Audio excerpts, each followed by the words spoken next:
Situation donc assez exceptionnelle parce que, selon nous, se joue en ce moment l'avenir industriel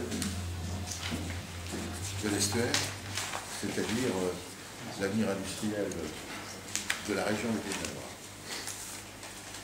Alors, cette configuration, pour exprimer ces inquiétudes, mais également les propositions qui sont les nôtres, si elle est exceptionnelle dans le moment, elle n'est pas exceptionnelle dans la mobilisation de l'ensemble des acteurs. On m'a reproché quelquefois de ne pas avoir crié au feu rapidement et avec tout le monde en même temps, parce que j'ai toujours, je pensais que le ressort était suffisant pour que ça reparte, il y avait un mauvais moment à passer, on repartirait. Là, je crie au feu. Parce qu'il y a le feu dans la maison. Il y a le feu dans la maison.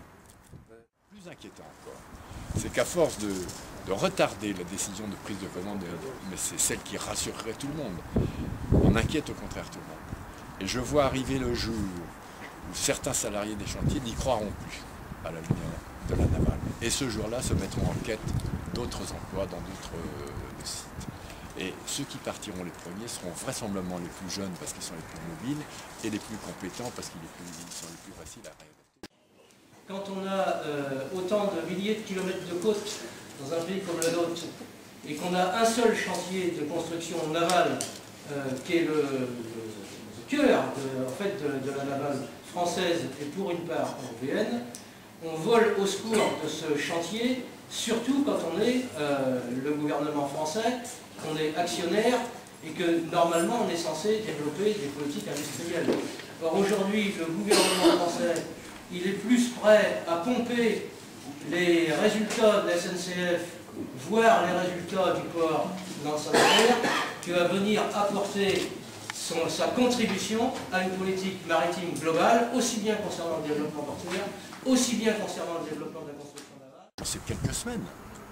C'est quelques semaines, c'est pas quelques mois, c'est avant quelques semaines, avant quelques jours. Il faut que l'État nous annonce qu'il a apporté des garanties suffisantes pour que cette commande de MSC soit prise.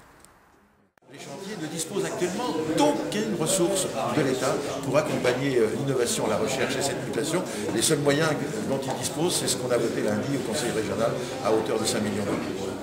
D'ici à la fin mai, on aura participé et cofinancé de la formation pour 1360 salariés de STX. 1360 salariés.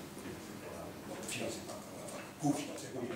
Il y a un marché de la croisière, il y a un armateur qui est prêt à faire naviguer ses bateaux, qui a des clients, et puis il y a surtout un chantier unique au monde qui est capable de faire les plus beaux bateaux de croisière au monde.